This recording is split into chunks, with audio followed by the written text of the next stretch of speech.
ज्ञानानन्दमयं देवं निर्मलस्फटिकाकृतिम् आधारं सर्वविद्यानां हयग्रीवमुपास्महे।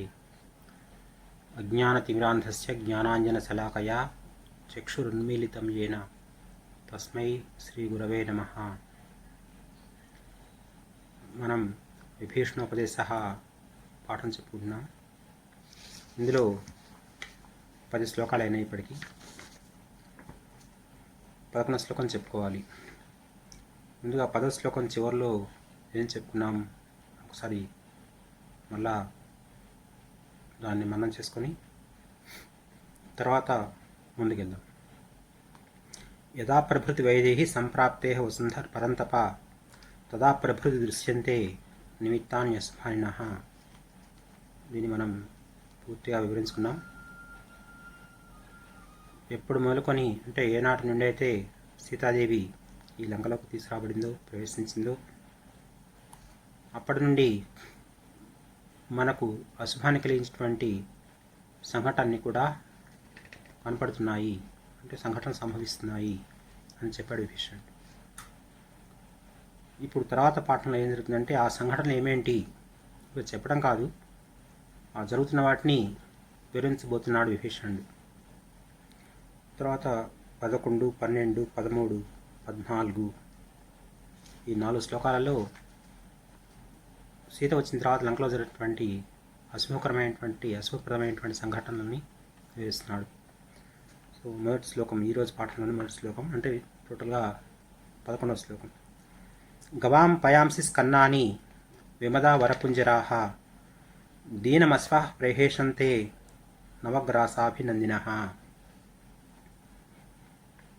గవాం పయాంసి స్కన్నాని విమదాః వరపుంజరాః దీనమశ్వః ప్రేహేషంతే నవగ్రాసాభినందినః. మొత్తం 3 వాక్యాలు ఉన్నాయి ఇందులో. గవాం పయాంసి స్కన్నాని, గవాం గోవుల యొక్క, పయాంసి పాలు, స్కన్నాని వాటంతా అవే బయటకు వచ్చేస్తున్నాయి.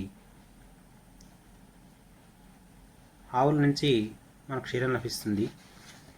ఆ క్షీరాన్ని ఉదయం సాయంకాలము ఎప్పుడైతే మనం పొందాలనుకుంటామో అప్పుడు మాత్రమే వాటి నుండి మనం పొందడానికి ప్రయత్నం చేస్తే అవి మనకు సహకరించి ఆ పాలను విడుదల చేస్తాయి. స్కన్నాని అంటే కారిపోతున్నాయని చెప్పుకోవచ్చు మామూలు భాషలో. అంటే వాటంతా అవే అప్పటిదాకా వాటి పొదుగులో ఉత్పత్తి అయి సురక్షితంగా ఉండి ఎప్పుడైతే వాటి యజమాని వాటిని పొందాలనుకున్నాడో అప్పుడు మాత్రమే ఆవులు వాటిని స్రవిస్తే యజమాని వాటిని జాగ్రత్తగా సేకరించుకొని ఉపయోగించుకుంటాడు. అయితే ఉత్పత్తి అయిన పాలు ఉత్పత్తి అయినట్టే వాటికి అవే కారిపోతున్నప్పుడు ఆవుల వలన అది ఆవులలో ఏదో లోపం ఉన్నట్టే భావించాలి మనం. ఎందుకంటే అలాంటి ఆవులని పోషించడం వలన యజమానికి ఏం ప్రయోజనం ఉంటుంది? ఇటు రావాల్సినప్పుడు అందులోంచి ఒక చుక్క పాలు కూడా ఇతను లభించినప్పుడు వాటిని సంరక్షించడం ఇదంతా వృధానే అవుతుంది కదా. అదే చెప్తున్నాడు, గవాం పయాంసి స్కన్నాని, ఆవుల పాలు వాటంతా అవే స్రవిస్తున్నాయి, కారిపోతున్నాయి. ఇది ఒక అశుభం. మనం కోరుకున్నప్పుడు జరిగితే అది మన ప్రయోజనకరం కాబట్టి శుభమవుతుంది. మనం కోరుకున్నప్పుడే అవి స్రవించి వృధాగా నేలపాలవుతుంటే అదొక మనకు జరుగుతున్నటువంటి కీడుగానే మనం భావించాలి. అంటే అవసరమైన సమయంలో పౌరులకు, లంకానగర వాసులకు పాలు కూడా సమృద్ధిగా లభించిన పరిస్థితి నెలకొంటున్నది అన్నాడు. విమదాః వరకుంజరాః, వరకుంజరాః కుంజరం అంటే ఏనుగు. మనకు ఒక సమస్యాపూర్ణ ప్రసిద్ధమైనది ఉంది, కుంజర యూధంబు దోమ కుత్తుక చొచ్చెన్ అని. ఏనుగుల సమూహం దోమ గొంతులో ప్రవేశించింది దోమే చిన్నగా ఉంటుంది, దాని గొంతు మరీ సన్నగా ఉంటుంది. అలాంటి సన్నని ప్రదేశంలోకి పెద్ద ఏనుగుల సమూహం ప్రవేశించిందని చెప్పి ఒక సమస్య. సరే, దాని పూర్ణ అయిన తర్వాత ఎప్పుడైనా తెలుసుకోండి మీరు. కుంజరం అనే పదానికి అర్థం ఏనుగు. అందులో అవి ఏవో మరీ పిల్ల ఏనుగులు లేదా వృద్ధులైనటువంటి వార్ధక్యం వచ్చినటువంటి ముసలి ఏనుగులు కాదు. వరకుంజరాహ, శ్రేష్టమైనటువంటి, అంటే మంచి యవనంలో పూర్తి శక్తి సామర్థ్యాలు ఉన్నటువంటి గొప్ప గొప్ప ఏనుగులు కూడా ఏమవుతున్నాయి? విమదాహ, మదరహితంలై ఉంటున్నాయి, మదవిహీనంలై ఉంటున్నాయి. ఇక్కడ మదం అంటే మనం మామూలుగా వాడికి మదం ఎక్కింది, వీడికి మదంతో మాట్లాడుతున్నాడని చెప్పుకుంటాం. మదం అంటే పొగరు, గర్వం ఉపయోగిస్తుంటాం. కానీ ఏనుగుల విషయంలో మాత్రం మదం అంటే అది ఒక ప్రత్యేక అర్థాన్ని సూచిస్తుంది. యవనంలో ఉన్నటువంటి ఏనుగులకు, అవి ఉత్తమ జాతి చెందినటువంటి ఏనుగులైతే కనుక, అలాంటి వాటికి రెండు చెంపల నుండి, తొండం నుండి కూడా ఒక రకమైనటువంటి స్రావం, అంటే ద్రవ పదార్థం విడుదలవుతూ ఉంటుంది. దాన్నే మదజలము అని వ్యవహరిస్తారు. ఆ మదజలం చాలా సువాసన కలిగి ఉంటుందని, ఆ చెంపల మీద నుంచి కారే మదజలాన్ని యొక్క సువాసన చేత ఆకర్షించబడి తుమ్మెదలు అక్కడ వాడటానికి వస్తే, అవి వాడటం వల్ల వాటికి అశాంతిగా ఉండి వాటిని తోలటం కోసం చెవుల్ని పదే పదే కలిగించడం వలన ఆ చెవులు బాగా పెరిగిపోయి చేటంతగా మారాయని చెప్పి మన జీవశాస్త్రానికి సంబంధించినటువంటి ఒక అవగాహన అన్నమాట. ఏనుగులు చెవులు ఎంత పెద్దగా అయ్యాయి, మిగతా ఏ ప్రాణులు ఎంత పెద్దగా చెవులు ఏనుగులు ఎందుకున్నాయంటే, మిగతా ఏ ప్రాణులకి ఇలా చెంపల భాగంలో, చెవుల కింద ఉండే భాగం కదా చెంపలు ఉంటాయి, అక్కడ ఎలాంటి అసౌకర్యం ఉండేది కాబట్టి చెవులు అలాగే కలకుండా ఉన్న వాటికి అలాగే ఉండిపోయాయి. ఏనుగు కలించాల్సిన అవసరం వచ్చింది కాబట్టి పదే పదే కలించడం వలన అవి బాగా పెరిగిపోయాయి. ఎందుకు అవసరం వచ్చిందంటే, అక్కడ తుమ్మెలు వచ్చి వాడటం వలన అవి ఎందుకు వాలాయంటే, అక్కడ స్రవించేటువంటి ఆ జలం, మదజలం ఏదైతే ఉందో అది ఏడాకులు అరటి సువాసన కలిగి ఉందని కూడా చెప్తారు కావ్యశాస్త్ర పరిభాషలో. సప్తఛదగంధి, ఏడాకులు అరటి చెట్టు ఎంత సువాసన కలిగి ఉంటుందో అంత సువాసన కలిగినటువంటి మదజలం వాటి చెంపలపై నుండి, తొండం నుండి స్రవిస్తూ ఉంటుంది. అంటే తెమ్మగా, తడితడిగా, డ్రాప్ డ్రాప్, అంటే ధారలుగా కడుతుంది కాదు, అతిశయోక్తిలో ధారలు కట్టారని కూడా వర్ణిస్తారు కవులు. అలా మదజలం స్రవిస్తుందంటే ఆ ఏనుగు చాలా మంచి యవనంలో పూర్తి శక్తి సామర్థ్యాలతో చాలా ఉత్సాహంగా, సంతోషంగా ఉందని అర్థం అన్నమాట. అయితే సీత రాకముందు అలా లంకలోని అనేక ఏనుగులు, ఏవో కొన్ని మరీ వృద్ధులైనవి, లేకుండా మరీ చిన్న గున్న ఏనుగులు లాంటివి వదిలిపెడితే, వీళ్ళు యుద్ధంలో ఉపయోగించే ఏనుగులు లేదా ఇతర అవసరాల్లో ఉపయోగించే ఏనుగులు ఏవైనా సరే ఆ మదజలం కారుతూ ఉండేవి. సీత ఎప్పుడైతే వచ్చిందో అప్పటి నుంచి ఆ ఏనుగులు మదజలం స్రవించడం అయిపోయింది. అనగా ఆ ఏనుగులు శక్తివిహీనాలు అయిపోయాయి, నీరసంగా ఉంటున్నాయి. వాటిలో మునిపిన ఉత్సాహం అనేది, సామర్థ్యం అనేది కనపడటం లేదు అని చెప్తున్నాడు. ఇది కూడా ఒక అశుభ సూచనయేను అని విభీషణుడి ఉద్దేశం అన్నమాట. దీనం అశ్వాహ ప్రహేషంతే నవగ్రాసాభినందిన. గోవులు, సరే మామూలుగా పాడి పంట అంటాం కదా, పాడికి సంబంధించినటువంటి అయిపోయింది. ఇక సైన్యానికి సంబంధించినటువంటి గజబలం, ఆ ఏనుగు పరిస్థితి ఎలా ఉంది చెప్పాడు. ఇక యుద్ధాల్లో పోయేటువంటి గుర్రముల పరిస్థితి ఎలా ఉంది. అశ్వాహ, గుర్రములు, దీనం ప్రహేషంతే, దీనం జాలుగొలిపే విధంగా, చాలా దీనంగా, ప్రహేషంతే సకిలిస్తున్నాయి. ఏనుగుల సకిలింపుల్లో ఆ ఉత్సాహంతో కేరింతలు కొడుతున్నట్టు, ఆనందంతో శబ్దం చేస్తున్నట్టు కాకుండా విచారంతో మూలుగుతున్నట్టుగా, బాధపడుతున్నట్టుగా వాటి యొక్క కంఠధ్వని వినిపిస్తుంది. బహుశా వాటికైనా అనారోగ్యం మరొకటో లేదా సరైన ఆహారం లేకనో అలా ప్రవర్తిస్తున్నాయేమో. అంటే అలా కాదు. నవగ్రాసాభినందిన అన్నాడు. నవగ్రాస అభినందిన, కొత్త ఆహారాన్ని, అంటే వాటికి ఎప్పటికప్పుడు కొత్త రకాలైన ఆహారాలని అందిస్తుంటే, అభినందిన, ఆహారాలను స్వీకరిస్తూ కూడా. ఈ విశేషణం పూర్వార్థాలను కాబట్టి ప్రధానంగా గుర్రాలు సంబంధించి అనుకోవచ్చు. ఇదే విశేషణాన్ని ఏనుగులు కూడా మనం అన్వయించుకోవచ్చు. ఆ ఏనుగులు కానీ గుర్రాలు కానీ ఆహారం తీసుకునే విషయంలో వాటికి ఇచ్చిన గ్రాసం అంటే గడ్డి, పశుగ్రాసం అంటాం కదా, పశువులు తినే గ్రాసం అంటే ఆహారం అని అర్థం అనమాట. రసించబడేది, మింగబడేది ఆహారం. పశువులకు సంబంధించిన ఆహారాన్ని పశుగ్రాసం అంటున్నాం. మనుషులు ఏ ఆహారం తీసుకుంటే వాళ్ళకి అదే గ్రాసం అవుతుంది. నవగ్రాస, మంచి కొత్త రుచికరమైనటువంటి శ్రేష్టమైన ఆహారాన్ని అభినందిస్తూ అంటే వాటిని సంతోషంగా స్వీకరిస్తూ కూడా అవేమో విమదాహ, మొదలను శ్రమించట్లేదు, అంటే శక్తివంతంగా ఉన్నట్టు కనపడటం లేదు. గుర్రాలేమో దీనం ప్రహేషంతే, దీనంగా సకిలిస్తున్నాయి, అంటే వాటి మురుగులాగా వినిపిస్తున్నట్టు వాటి ధ్వని ఉత్సాహంతో సకిలిస్తున్నట్టుగా, ఏదైనా పని చేయడానికి ఉత్సాహం చూపుతున్నట్టుగా కనపడటం లేదు అని చెప్తున్నాడు విభీషణుడు. ఇందులో ఒక 3 అశ్వనిమిత్తాలని చూపించారు. ఇంతేనా అంటే కాదు, మరో శ్లోకంలో చెప్తున్నాడు. ఖరోష్ట్రాస్వతరా రాజన్ భిన్నరోమాః స్రవంతి చ న స్వభావేవ తిష్టంతే విధానైరపి చింతితాః. ఖరోష్ట్రాస్వతరా రాజన్ భిన్నరోమాః స్రవంతి చ న స్వభావేవ తిష్టంతే విధానైరపి చింతితాః. ఖర, ఉష్ట్ర, అశ్వతరాః. ఇంతకుముందు గోవులు, ఏనుగులు, అశ్వములు. ఈ శ్లోకంలో ఖర, ఉష్ట్ర, అశ్వతరాః. ఖర అంటే మామూలు గాడిదలు, ఉష్ట్ర ఒంటెలు, అశ్వతరాః.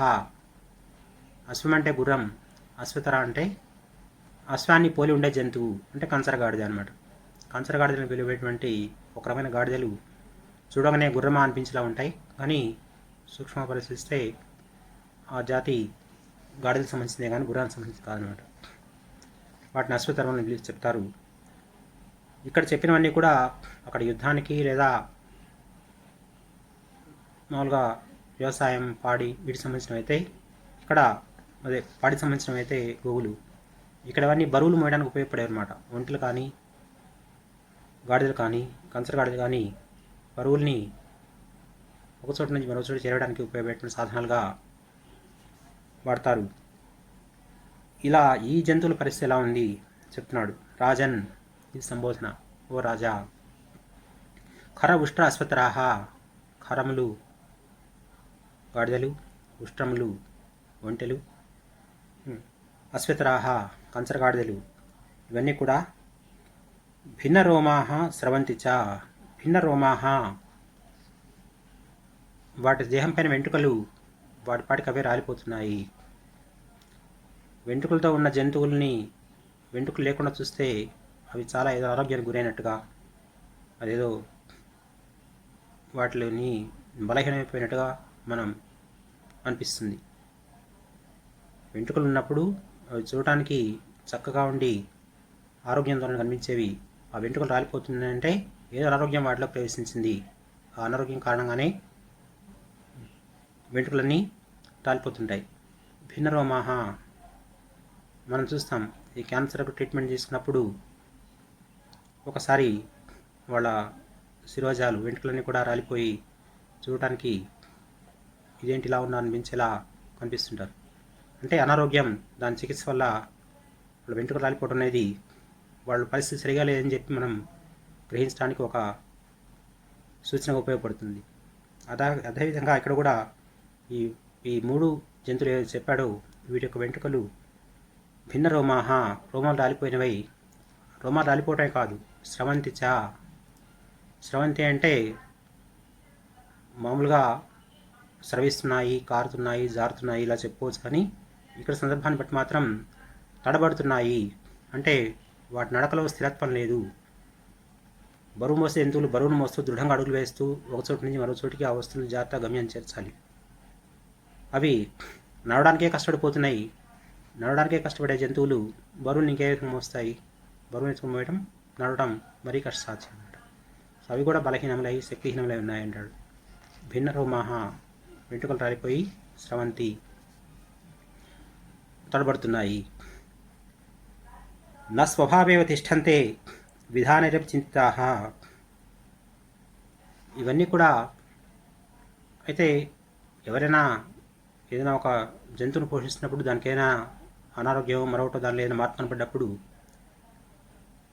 ఎందుకు ఇలా జరుగుతుంది, దీనికి ఏం చేయాలి అని తెలుసుకొని దానికి ఏదో నివారణోపాయం, దానికి ఏదో చికిత్స ఇలాంటివి చేయిస్తుంటారు. సరే, ఆ చికిత్స ద్వారా అవి బాగుపడి మళ్ళీ పూర్వస్థితి చేరుకుంటాయి.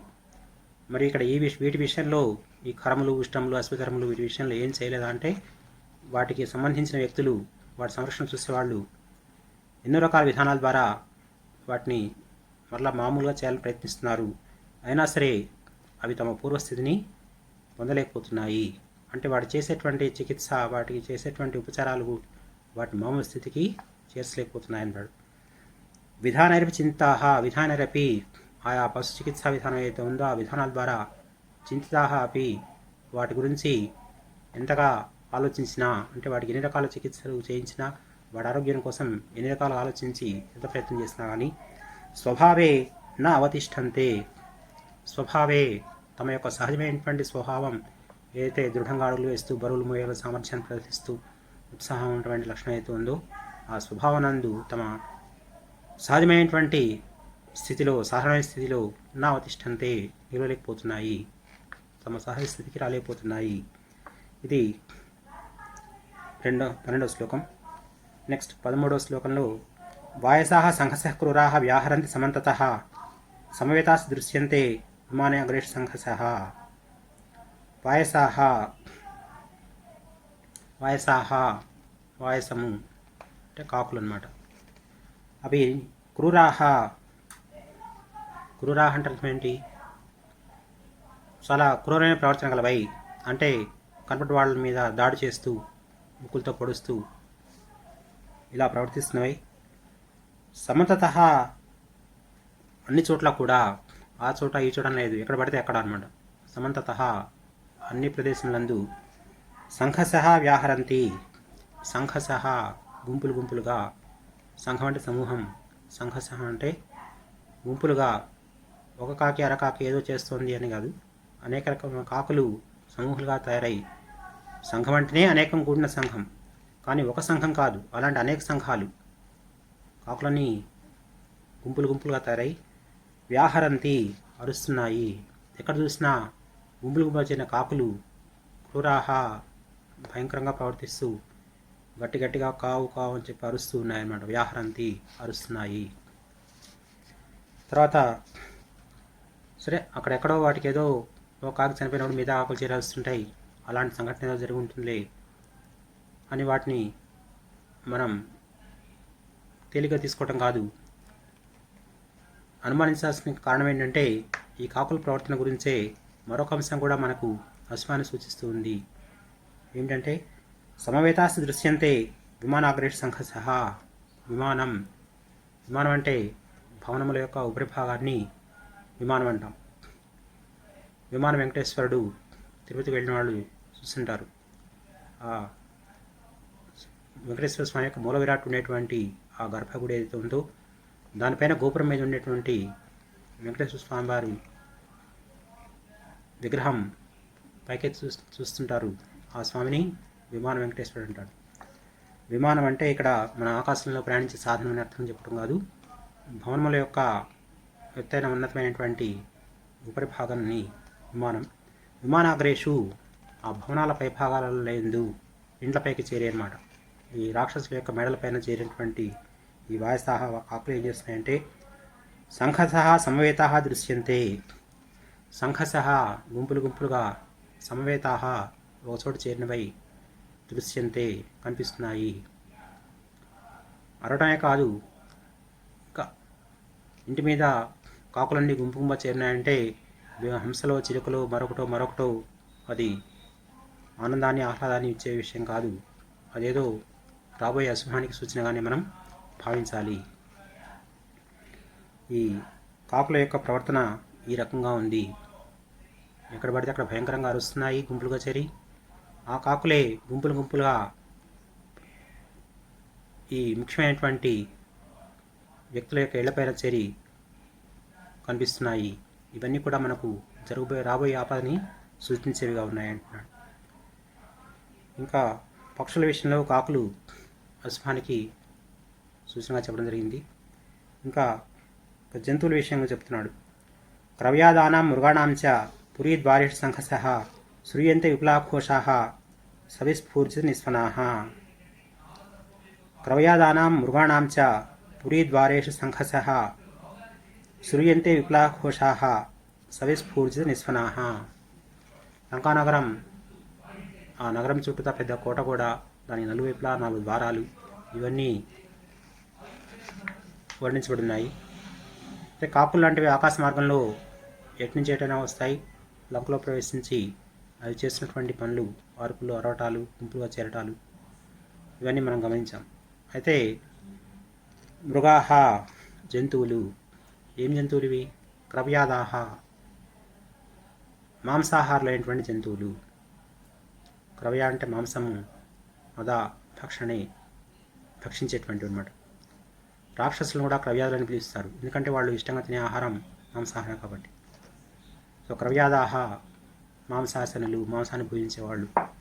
అటువంటి మృగాహ జంతువులు, మాంసాహారైన జంతువులు, తోడేళ్ళు ఇలాంటివి అనమాట, నక్కలు, ఇలాంటి జంతువులన్నీ కూడా పురీద్వారేషు, ఆ మృగాణం, ఆ జంతువుల యొక్క విపులాహ ఘోషాహ అన్నాడు. విపులాహ చాలా పెద్దవైనటువంటి, విశాలమైనటువంటి, ఘోషాహ అరుపులు, నక్కలు ఊళ్ళో పెడతాయి, లేకుంటే ఇంకా రకరకాల ధ్వనులు చేస్తాయని చెప్పుకుంటాం కదా. ఏదో ఊరికి చిన్నగా ఒకసారి అవటం కాదు, చాలా పెద్ద ఎత్తున, చాలా సుదీర్ఘంగా ఘోషాహ అరుపులు, పెద్ద పెద్దగా, చాలా ఎక్కువ సమయం తీసుకునేవి అలా అరుస్తూనే ఉన్నాయి. ఆ ఘోషాహ యొక్క అరుపులు ఎలా ఉన్నాయంటే సవిస్ఫూర్జిత నిస్వనాహ, సవిస్ఫూర్జిత నిస్వనాహ. స్ఫూర్జదు వజ్ర నిర్ఘోష అంటాడు. పిడుగుపాటు శబ్దాన్ని స్ఫూర్జితం పిలుస్తారు. విస్ఫూర్జితం అంటే విశేషమైనటువంటి పిడుగుపాటు, చాలా పెద్ద పిడుగుపాటు అనమాట. పిడుగుపడిన ధ్వని, చాలా పెద్ద ధ్వని. అలాంటి నిస్వనాహ ధ్వనితో కూడుకున్నవి. వాటి అరుపులు చాలా పెద్ద పెద్ద పిడుగులు పడుతున్నప్పుడు ఏ ధ్వని అయితే ఉంటుందో, వస్తుందో, అలాంటి ధ్వనిని పోలి ఉన్నాయి. అలాంటి యొక్క వాటి అరుపులు పురీద్వారేషు సంఘసః శ్రూయంతే. పురీద్వారేషు, పురి మన లంకాపురి యొక్క ద్వారేషు వాకిలేందు, అవి జంతువులు కాబట్టి నెల మీద నడిచి రావాలి కనుక నగరం లోపలికి వచ్చి నగరాల మధ్యలో, నగరాల ప్రవేశికుల ఇళ్ల ముందర అరవడానికి అవకాశం లేదు కాబట్టి ఆ ద్వారాలు ఎప్పుడు మూసి ఉంటాయి బయట వారికి. ఇంకా ద్వారాల వరకు వచ్చి ఆ నలుదిక్కులో ఉన్నటువంటి ద్వారాల వద్ద పురీ ద్వారేషు, లంకానగర పురద్వారంలో ఎందు అంటే ఆ ద్వారముల వద్ద సంఘసః గుంపులు గుంపులుగా చేరినటువంటి ఆ జంతువుల యొక్క ఘోషాహ అరుపులు శ్రూయంతే వినపడుతున్నాయి. అంటే అవన్నీ మాంసాహార జంతువులు, క్రూర జంతువులు. వాటి అరుపులు పిడుగుపాటిని పోలి ఉన్నాయి. అలాంటి అరుపులు అరుస్తున్నాయి నగరపు 4 వైపులా ఉన్నటువంటి ద్వారాల వద్ద చిన్న జంతువులు. ఇది కూడా మనకేదో కీడు రాబోతున్న విషయాన్ని సూచిస్తున్నది అని విభీషణుడు చెప్పాడు. ఈ అశుభాల గురించి ఇంకా చాలా ఉంటాయి మూలంలో. ప్రధానంగా ఒక 4 శ్లోకాలు మనకి తీసుకోవడం జరిగింది. ఇవన్నీ అశుభ సంఘటనలు చెప్పి, ఇదం చేదివా మోహాల్ లోభాద్వా వ్యాహృతం మయా తత్రాపి చ మహారాజా నదోషం కర్తుమర్హసి. ఇదం చేదివా మోహాల్ లోభాద్వా వ్యాహృతం మయా. అవును, ఈ సంఘటనలు జరుగుతున్నాయి. ఈ కాకులు గుంపులు కూడా చేరాడుస్తున్నా, ఇళ్లపై చేరినా, లేకుంటే పాలు పారిపోతున్నా, మిగతా ఇవి చెప్పుకున్నటువంటి లక్షణాలు ఏవైతే ఉన్నాయో ఇవన్నీ కూడా నీకెవరూ చెప్పలేదు, నేను మాత్రమే చెప్తున్నాను. నువ్వు మాత్రమే చెప్తున్నావు. ఇవి నిజంగా జరుగుతుంటే ఇతరులు ఎవరైనా అవుతుంది చెప్పాలి కదా.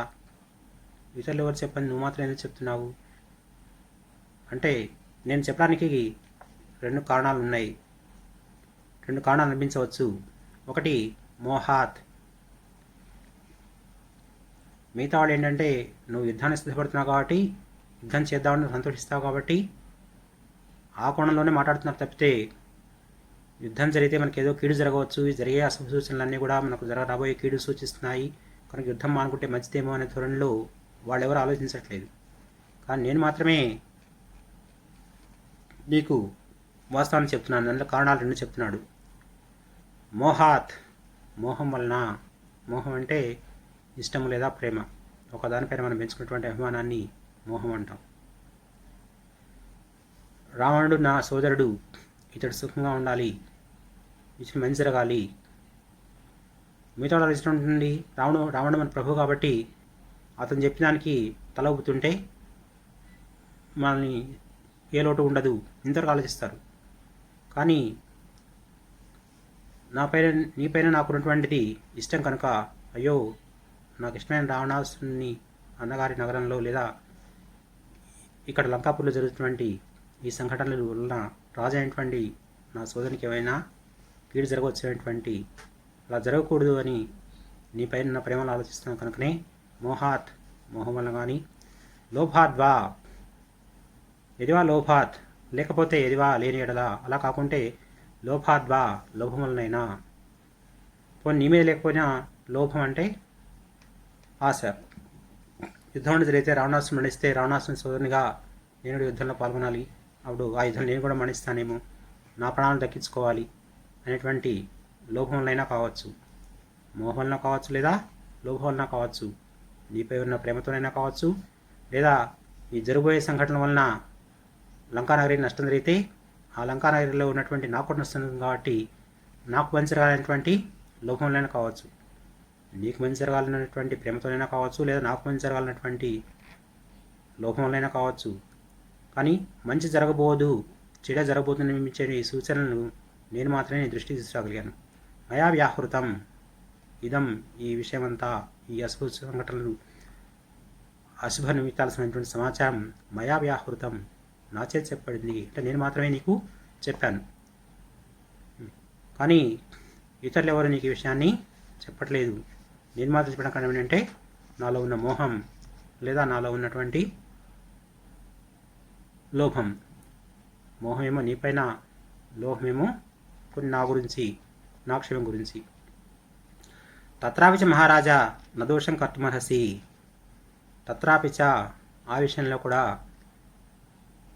ఎవరికి లేని మోహం, ఎవరికి లేని లోహం నీకు మాత్రం ఎందుకని నువ్వు నన్ను తప్పుపట్టడానికి యుక్తం కాదు అని చెప్తున్నాడు ఈ శ్లోకం, ఈ పాదంలో, ఈ ఉత్తరార్థంలో.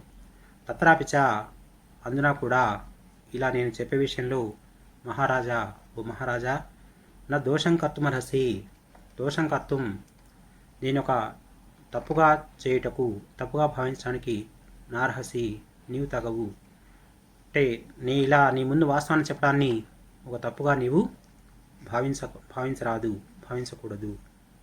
ఎందుకంటే మేలుకోరి చెప్పేటువంటి మంచి మాట చెప్పాడు తక్కువ మంది ఉంటారు. సోదరుడుగా నీపై ఉన్న ప్రేమతోనూ నేను చెప్తున్నాను కనుక దీన్ని నువ్వు ఒక తప్పుగా భావించక మంచిగా స్వీకరించి గ్రహించు అని విభీషణుడు చెప్తున్నాడు. అయం హి దోష సర్వస్య జనస్యాస్యోపలక్ష్యతే రక్షసాం రాక్షసీనాంచ పురస్య అంతఃపురస్య చ. ఇంతకుముందు మనం మామూలు చెప్పుకున్నాం, అందరూ చెప్పని నువ్వెందుకు చెప్తున్నావు అన్నాడు కదా, అన్నదానికి విభీషణుడు చెప్తున్నాడు అని. అదే విషయం విభీషణుడు కూడా ప్రత్యక్షంగానే ప్రస్తావిస్తున్నాడు. అయం హి దోష, ఈ దోషము ఏంటి, కేవలం నువ్వు సంతోషించాలనే చెప్పాలి, నీకు నచ్చదే చెప్పాలి, నీకు అంతా మంచి జరుగుతుందని చెప్పాలి తప్పితే తాము గ్రహిస్తున్నా కానీ తమకు అర్థమవుతున్నా నీకు జరగబోయేటువంటి నష్టాన్ని కానీ కలుగుబోయే ఆపదల గురించి కానీ చెప్పకపోవటం అనేటువంటి అయం హి దోష, ఈ దోషం, ఇది ఒక భాగం. లేదా అయం హి దోష, ఏవైతే ఇంతకుముందు చెప్పుకున్నామో ఈ అశుభ సంఘటనలు అనేవి అవన్నీ కూడా సర్వస్ జనస్యాస్య ఉపలక్ష్యతే, అంటే అశుభ సంఘటన సమాచారం కంటే కూడా ఈ దోషం తమకు తెలిసిన విషయాన్ని కూడా ఎవరికైతే ఆ విషయం గురించి ప్రస్తావించాలో వాళ్ళ ముందు ప్రస్తావించకపోవడం, ఎవరినైతే జాగృతం చేయాలో, ఎవరిని మేల్కొల్పాలో వాళ్ళకి సకాలంలో మేల్కొల్పకపోవటం, హితవు చేపట్టినటువంటి దోషం సర్వస్య జనస్య ఉపలక్ష్యతే. ఈ ప్రతి మనిషికి సంబంధించి నాకు కనిపిస్తోంది. అస్య సర్వస్య జనస్య అన్నాడు. ఏమి ఈ సమస్త ప్రజల యొక్క, ఎవరు ఈ సభలో ఉండి ఇప్పటిదాకా నేను అనేక రకాలుగా నిన్ను సమర్థిస్తూ నీతో మాట్లాడినటువంటి వీళ్ళెందరి యందు కూడా ఉపలక్ష్యతే కనపడుతున్నది. రాక్షసాం రాక్షసీనాంచ పురస్య అంతఃపురస్య చ. రాక్షసాం రాక్షస పురుషులు, రాక్షసీనాం రాక్షస స్త్రీలు, పురస్య అంతఃపురస్య చ. పురస్య నగరం అంటే నగరంలోని పౌరులు, అంతఃపురస్య అంతఃపురం నీ పరివారంలోని సభ్యులు. మనకు తెలిసినంత వరకు ఒక మండోదరి మాత్రమే సీత సాధ్వి కాబట్టి ఆమె జోలికి పోవద్దు అని ఆమె కూడా మహాపతివ్రత కనుక చెప్పింది తప్పితే ఇంకా ఇంకొకళ్ళిద్దరు ఉంటారు. ఈ ఎవరు కూడా ఇతనికి ఈ దోషం గురించి రాబోయే కీడుని గురించి కానీ, నువ్వు చేస్తున్న పని తప్పని కానీ వాళ్ళు చెప్పబోవడం అనే తప్పు ప్రతి ఒక్కరిలో కనిపిస్తుంది. నీకు ఈ విషయాన్ని చెప్పకపోవటం అనేది ప్రతివారు చేస్తున్న తప్పు అని ఈ శ్లోకంలో విభీషణుడు రావణాసురుడు చెప్తున్నాడు. అయమి దోష సర్వస్య జనస్యాస్యోపలక్ష్యతే. ఈ తప్పు తాము గమనిస్తున్న అంశాలని, నీకు జరగబోయేటువంటి నువ్వు చేస్తున్న పని తప్పని కానీ, జరగబోయే సంఘటనలు నీకు జరగబోయే పరాభవాన్ని సూచిస్తున్నాయని కానీ చెప్పబోవడం అనే దోషం ప్రతి ఒక్కరికి సంబంధించి, అంటే ప్రతి ఒక్కరి యందు నాకు కనిపిస్తోంది. రాక్షసులు, రాక్షస స్త్రీలు, పురజనులు, అంతఃపుర పరివారం వీళ్ళెవరు కూడా నీతో సాహసించి నాలాగా ఈ విషయాల్ని ప్రస్తావించలేకపోతున్నారు. వాళ్ళందరూ చేసిన తప్పును నేను చేయలేను, కనుకనే నేను నీ మీద ప్రేమతో ఈ విషయాన్ని నీ దృష్టి తీసుకొస్తున్నాను అని చెప్పాడు. అవశ్యంచ మయా వాచ్యం యదృష్టమథవాశ్రుతం సమిధా యథాన్యాయం తద్భవాన్ కర్తుమర్హతి. యదృష్టం అథవా శ్రుతం అవశ్యం మయా వాచ్యం. అవశ్యంచ మయా వాచ్యం యదృష్టం అథవా శ్రుతం. మయా నా చేత యత్ దృష్టం ఏదైతే చూడబడిందో, అథవా లేదా శృతం వినపడిందో, నేను దీన్ని చూశాను, దేన్నైతే విన్నాను అది. అవశ్యం వాచ్యం తప్పనిసరిగా నీకు చెప్పాలి. నాకు తెలిసిన విషయాన్ని నీకు తప్పనిసరిగా చెప్పి తీరాలి. అది నా ధర్మం లేదా నా యొక్క బాధ్యత. ఆ బాధ్యత నేను నిర్వర్తిస్తున్నాను. మిగతా వాళ్ళు ఎవరు ఆ బాధ్యత నిర్వర్తించలేదు. అదే వాళ్ళలో నాకు అనిపిస్తున్నప్పుడు దోషము. అలా చెప్పబడడం దోషమే అవుతుంది. కనుక నేను ఆ దోషం చేయలేక నా బాధ్యతను నిర్వర్తిస్తున్నాను. సంవిధా యథాన్యాయం తద్భవాన్ కర్తుమర్హసి. యథాన్యాయం సంవిధాయ.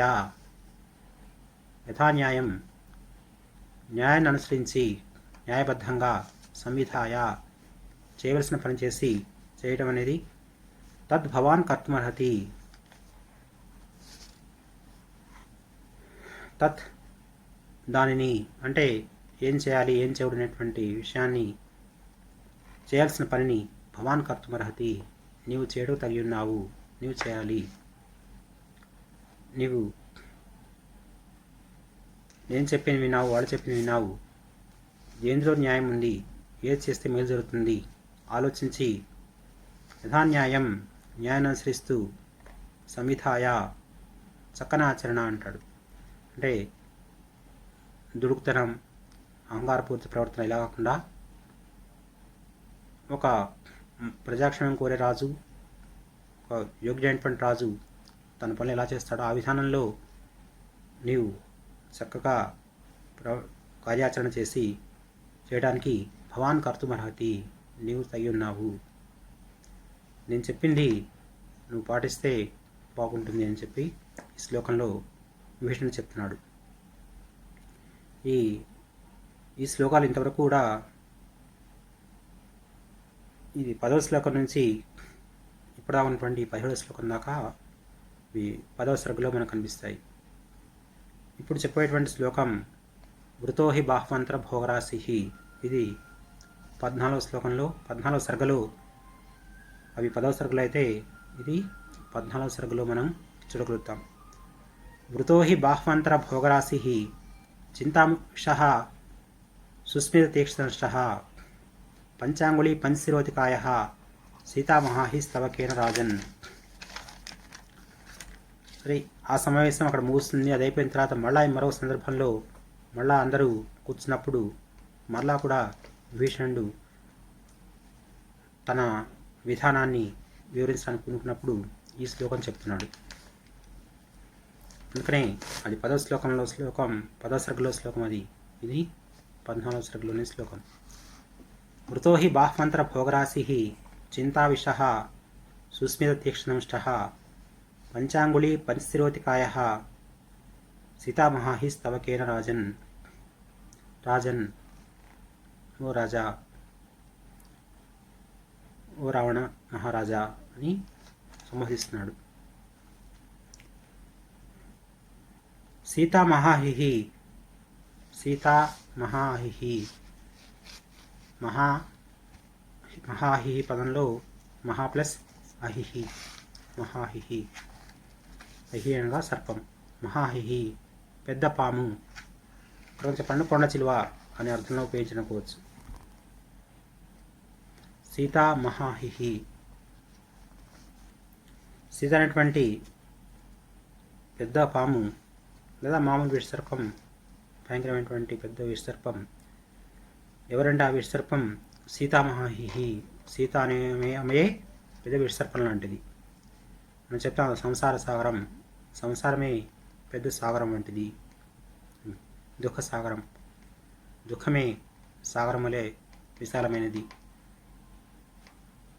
సాగరాన్ని దాటం కష్టము, ఈ దుఃఖాన్ని తేరుకోవడం అంతే కష్టం అని అర్థంలో దుఃఖ సాగరం, సంసార సాగరం లాంటిదే సీతామహాహిహి. సీతయే ఒక పెద్ద సర్పం. ఆ పెద్ద సీత అనే సర్పం తవ కేన వృత, తవ నీకు, కేనా ఎవరి చేత, వృత చుట్టబడింది. అసలు ఈ సీతను తీసుకొచ్చి లంకలో ఉంచాలి అనే ఆలోచన అసలు నీకు చెప్పినవాడెవడు? అసలు నీకు ఈ ఆలోచన కలవజేసి చేసిన వ్యక్తి ఎవరు అంటాడు. ఎందుకంటే ఆ వ్యక్తి ఎలాంటి వాడంటే, ఒక వ్యక్తి మెడలో పెద్ద పామును చుట్టేటువంటి వ్యక్తి ఎలాంటి వాడు, ఇతడు అలాంటి వాడే. నీకు ఈ సలహా ఇచ్చిన వ్యక్తి కూడా అటువంటి వాడే. అసలు ఆ వ్యక్తి ఎవరు? సరే, తెలిసిందే కదా, శూర్పణఖ దీని కాలకురాలు. కాకుంటే అసలు ఈ సలహా నీకు ఎవరిచ్చారు అని తెలిసినా కానీ అడుగుతున్నాడు. కారణం ఏంటంటే ఇక్కడ పామును మెడలో వేసుకోవడం, ఎందుకంటే దూరంగా ఉన్న పామే చూసే మనం భయపడతాం. అది ఒకవేళ వేగంగా పాకుంటూ వచ్చి మనల్ని కాటు వేస్తుందేమో అని చెప్పి మనం దూరంగా పారిపోవాలని చూస్తాం. ఏ పామును చూసి భయపడి దూరంగా పారిపోతాము, ఏ పాము ప్రమాదకరమని చెప్పి మనం అనుకుంటాము, ఆ పాము ఎవరో తెచ్చి మనం మెడలో వేస్తుంటే మనం చూస్తూ కూర్చున్నామంటే మనం ఎంతటి అజ్ఞానులము. ఎందుకంటే దూరంగా ఉన్న పామే ఒకసారిగా పడవిప్పి వేగంగా వచ్చి కాటు వేసే సామర్థ్యం ఉన్నప్పుడు మెడలో చుట్టుకున్న పాముకి మన దేహం ఎంత అందుబాటులో ఉంటుంది? అది తప్పనిసరిగా కాటు వేసి మన ప్రాణాలు తీయగలుగుతుంది. అలాగే సీతను ఇక్కడ తీసుకురావడం ద్వారా నీ వినాశనాన్ని పాము మెడలో చుట్టుకున్న వ్యక్తి పాము కాటుని ఇలా కోరి తెచ్చుకొని ఆపల పాలవుతాడు. నీవు కూడా అలాంటి పరిస్థితి చేరుకుంటావు, నీ వినాశనానికే ఇది దారితీస్తుంది అని చెప్పడం విభీషణ యొక్క ఉద్దేశ్యం. అయితే సీత అనేటువంటి గొప్ప సర్పం నీకు ఎవరు చుట్టారు, ఎవరి చేత నీకు చుట్టబడింది అంటే నీ మెడలో ఎవరి చేత వేయబడింది అంటున్నాడు కదా.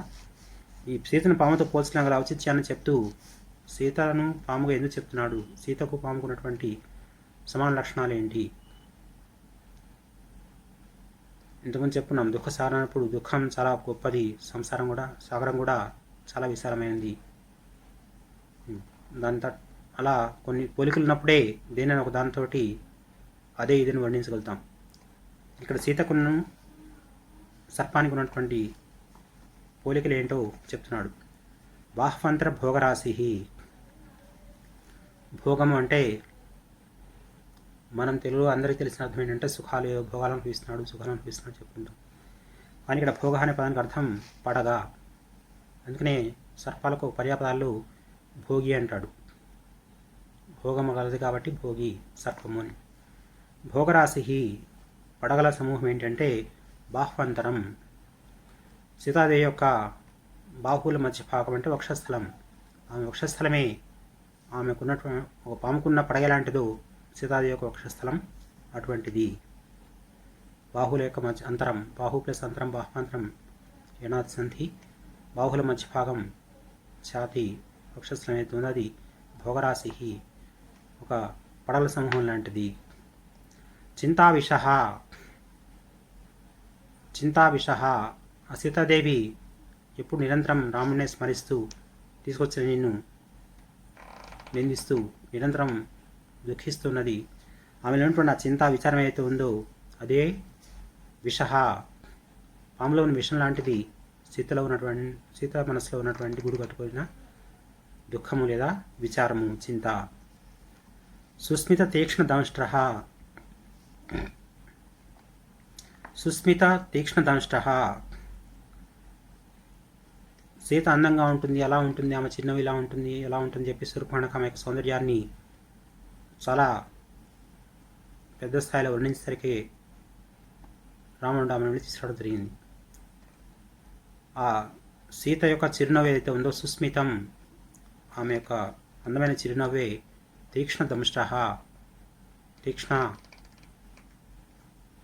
వాడి అయినటువంటి పదునైనటువంటి దంష్ట కూరల వంటిది. పాముకున్న కూర లాంటిది సీత యొక్క చిరునవ్వు. ఆమె సౌందర్యాన్ని గురించి వినే మనం తెచ్చినావు. ఆమె సౌందర్యంలో చిరునవ్వుతో కూడిన ముఖం అనేది ఒక అంశం అయితే, ఆ చిరునవ్వు నీ పాలిట విషపు కూరలుగా తయారవుతుంది. అంటే నీకు ఈ సీత హాని కలిగించే సర్పంతో సమానమే కానీ ఆమె చిరునవ్వు నీకేదో ఆనందదాయకమైనది అయితే కాచాలదు. పంచాంగుళి పంచశిర. ఈ పాముతోనే మరొక పులి కూడా చెప్తున్నాడు. పంచాంగుళి పంచశిర. పంచాంగుళి ఆ సీతాదేవి యొక్క బాహు వరకు. ఇప్పుడు సీతాదేవి మొత్తాన్ని, సీతాదేవి యొక్క శరీరం మొత్తాన్ని సర్పంగా తీసుకున్నప్పుడు ఆమె బాహువులు పడగా అని చెప్పాడు, లేదా సుస్మితం ఇవన్నీ చెప్పాడు కదా. ఇప్పుడు కేవలం ఆమె బాహువుని తీసుకొని ఆ చెయ్యి ఒక పాము లాంటిదని చెప్తున్నాడు. ఆ చేతులు ఎలా ఉన్నాయంటే పంచాంగుళి 5 వేళ్లు కలిగి, పంచశిర 5 శిరస్సులు కలిగినటువంటి సర్పము. ఒక శిరస్సు కలిగి ఆ శిరస్సులోని కూరలతో కాటవేస్తేనే ప్రాణాపాయం సంభవిస్తుంటుంది. అయితే ఇప్పుడు నువ్వు తెచ్చినటువంటి ఈ సీతాదేవి అనే సర్పానికి 5 తలల పాము ఉంటుంది. ఆమె 5 తలలు ఏమిటంటే ఆమె చేతి 5 వేళ్లే 5 తలలు. పంచాంగుళి పంచశిర. అతికాయ, భయంకరమైనటువంటి శరీరం కలిగినటువంటిది. మొత్తానికి ఇటువంటి భయంకరమైనటువంటి సీతామహాహిహి, సీత అనే సర్పం తవ కేన వృత, నీకు యవన చేతి చుట్టబడింది. ఇది 18 శ్లోకం. తర్వాత జీవంస్తు రామస్య నమోక్షసే త్వం గుప్త సవిత్రాపి అథవా మరుద్భిః నవాస్వస్యాంకగతో న మృత్యోః నభో న పాతాళమనుప్రవిష్టః.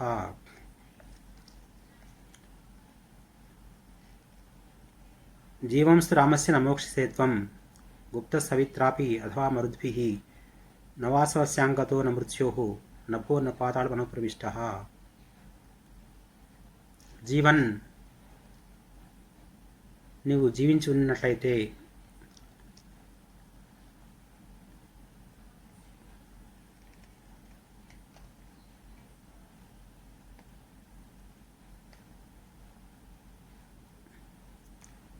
రామస్య, రాముని యొక్క అంటే రాముని యొక్క బాణాల నుండి, రాముని యొక్క దాడి నుండి, త్వం నమోక్షసే, నీవు ముక్తిని పొందలేవు.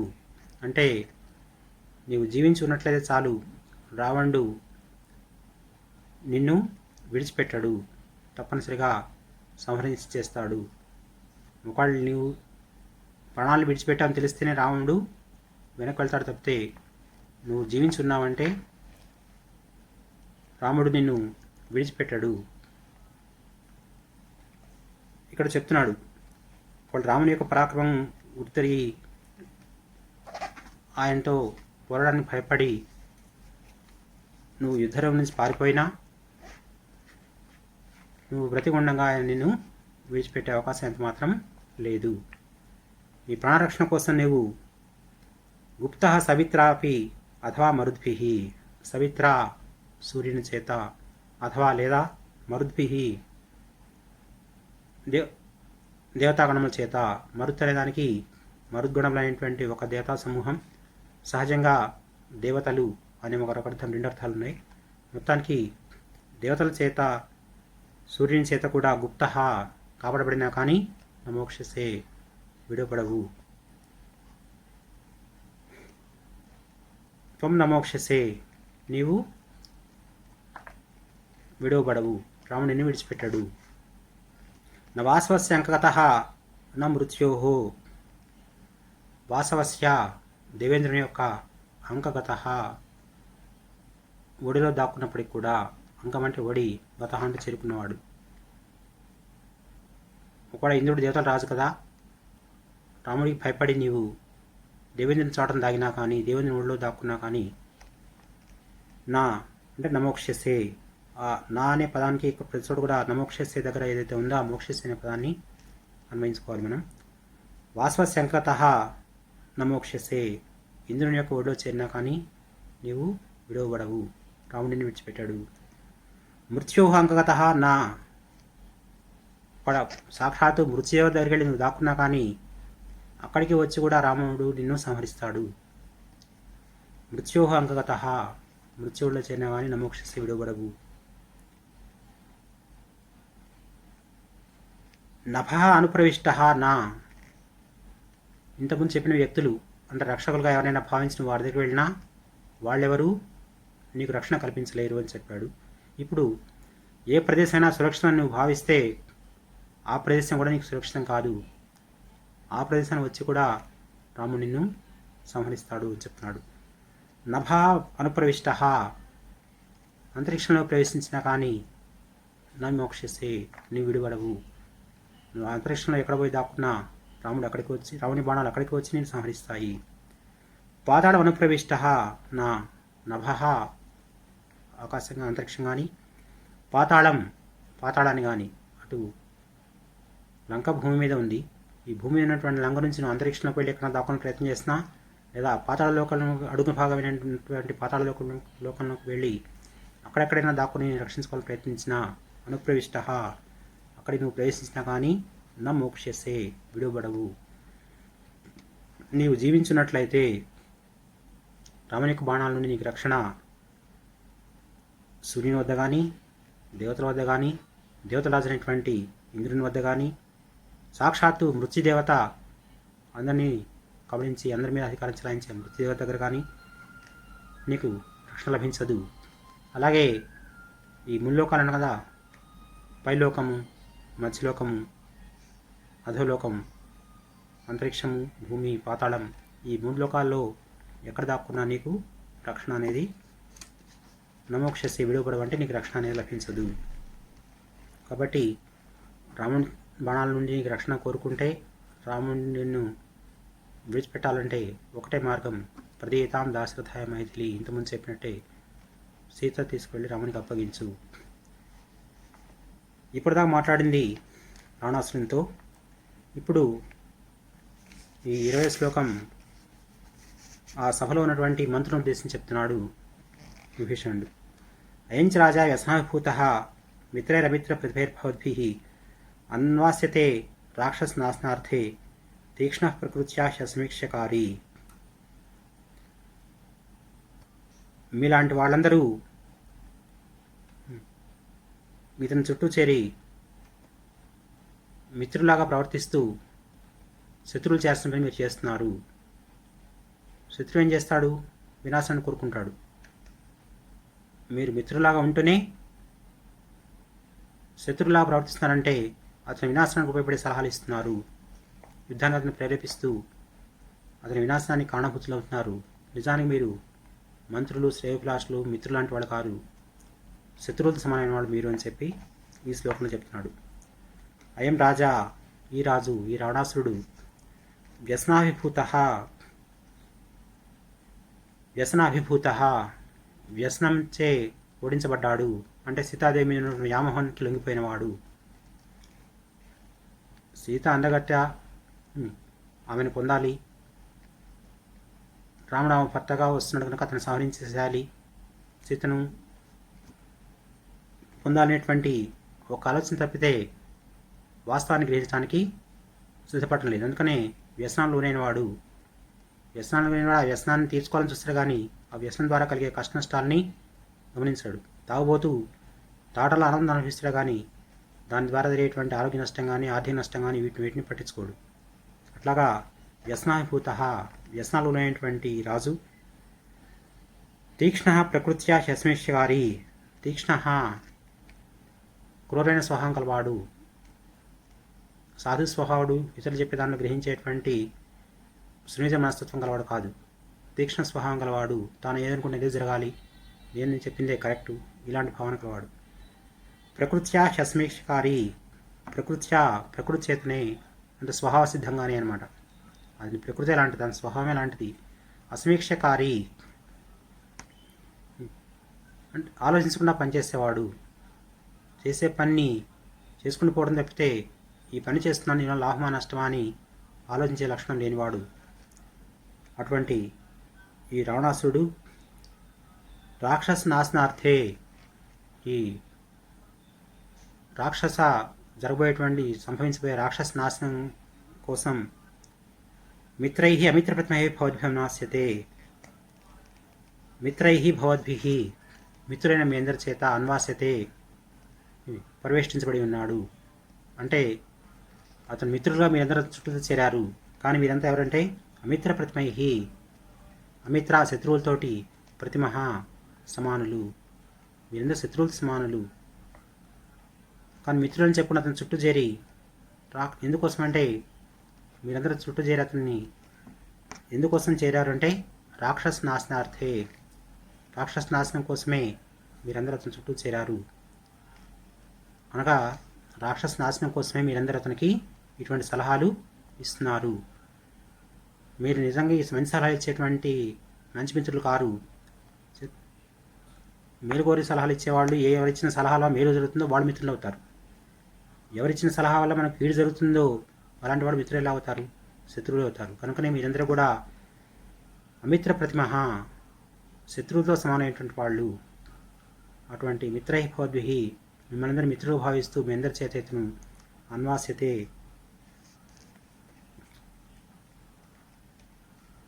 అనుసరించబడుతున్నాడు. మీరందరూ అతని చుట్టూ చేరి అతన్ని రాక్షస నాశనం కోసం ప్రోత్సహిస్తూ శత్రువులా ప్రవర్తిస్తున్నారు.